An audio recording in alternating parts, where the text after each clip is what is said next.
Hey, what's up, y'all? It's popping. It's Steve about to react to this video by Honest. It's titled "The Worst Songs of 2023." I like this channel. I like hearing his opinions.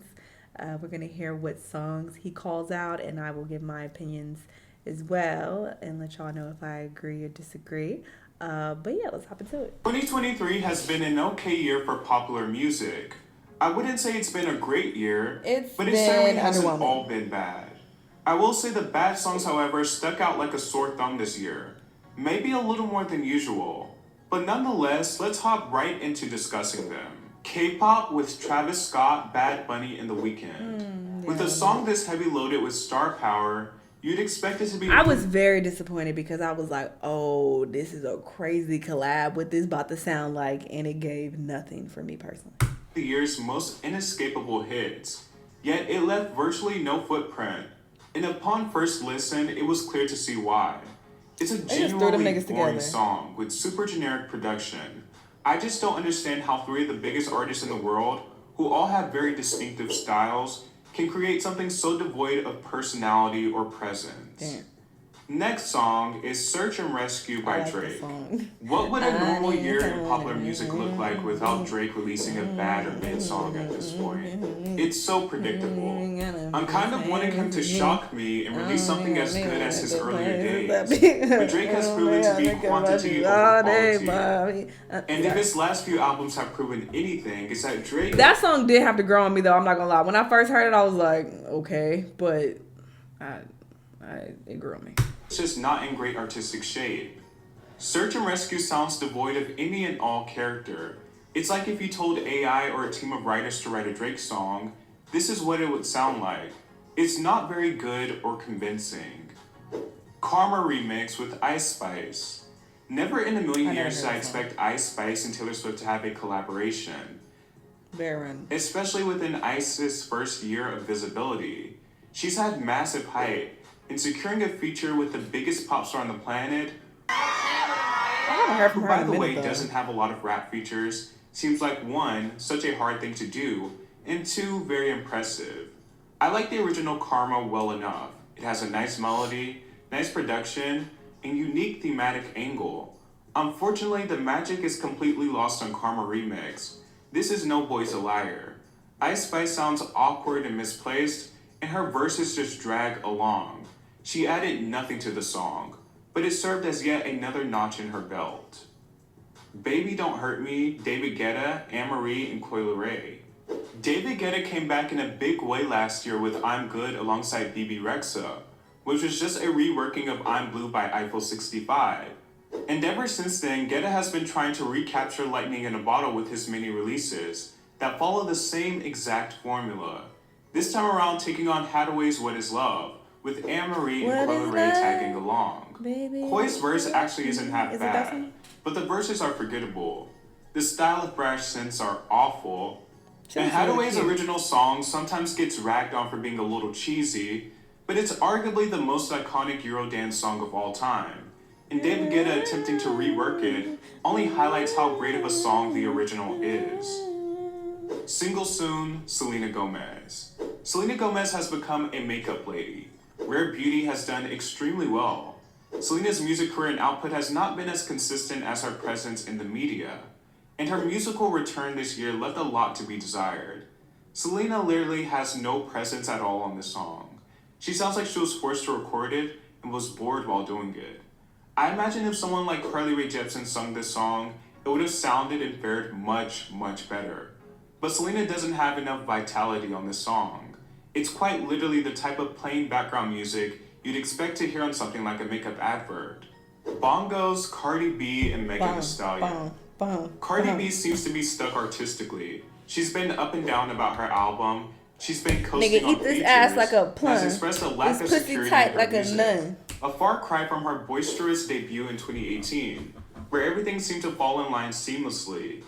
Cardi even started off the 2020 strong with two back-to-back #1 hits, with Up and WAP, with WAP ultimately being a massive song. Give me everything. It's crazy because I like Bongos way more than I liked WAP. I didn't like WAP at all. But Bongos, when I first heard it, it is a tough listen. It is like, this is stupid. This is annoying. Why? This is a WAP wannabe. But the more you listen to it, I think it's a grower, personally. You got for this wet ass P word? I mean, A bucket and a mop? this sounds like there's something that is going on here that is not biologically normal. With the chemistry Megan Thee Stallion and Cardi had on that song, it was reasonable to expect nothing but good things for their second collaboration. Instead, you get an awkward, disjointed song that so desperately wants to be WAP, but without its magic, and Megan Thee Stallion easily and completely outshining Cardi. Mind Your Business, Britney Spears, and will.i.am. 2023 has been a shift in the world of Britney Spears, to say the least.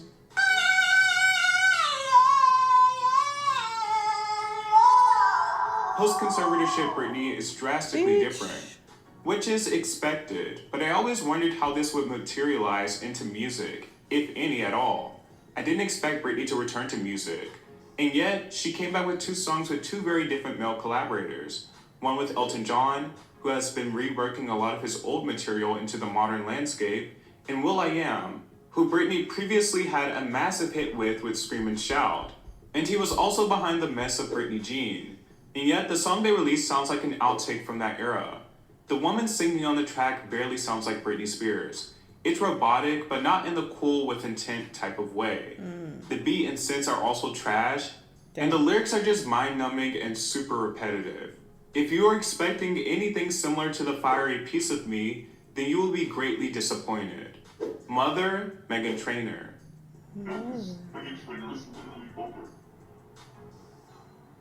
This year saw the return of Meghan Trainor, which I'm sure wasn't on anyone's bingo card.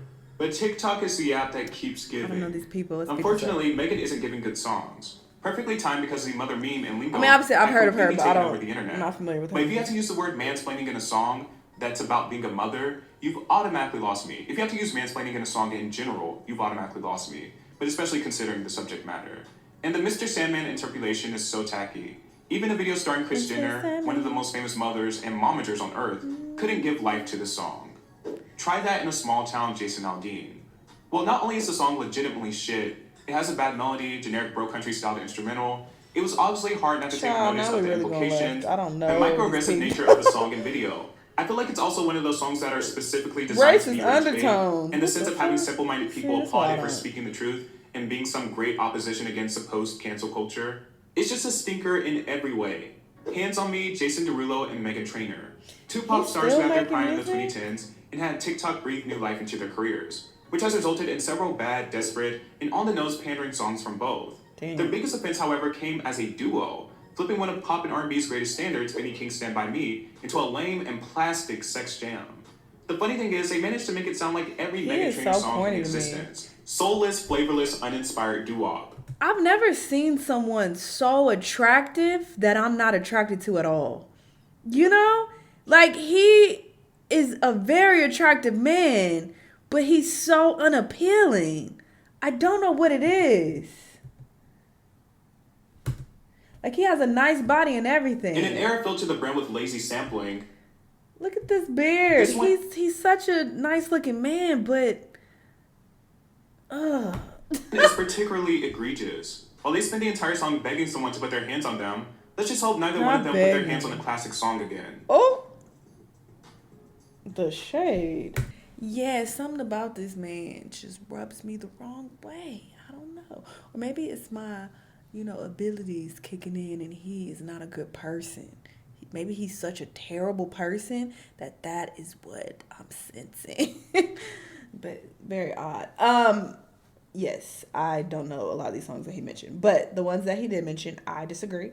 I enjoyed them, but I like feel good type of upbeat music, so I don't really care too much about the talent per se. That's not as important. Like, obviously that can greatly improve a song if the person actually is able to write well, if the song has substance, there is some lyrical ability there, for rappers, for example. But I don't necessarily need that. If the song is appealing to me sonically, and it makes me feel good, and I can work out to it, and it gets me, in the fitness spirit, then I'm okay. So that is why I grew to like bongos. And that Drake song, I mean, it's not the greatest song, but I feel like it's a bit catchy. And the more you listen to it, I feel like it does grow on you as well. But, just my opinion. Y'all let me know what y'all think. Let me know what other videos you want to watch, and I'll see you on the next one. Bye!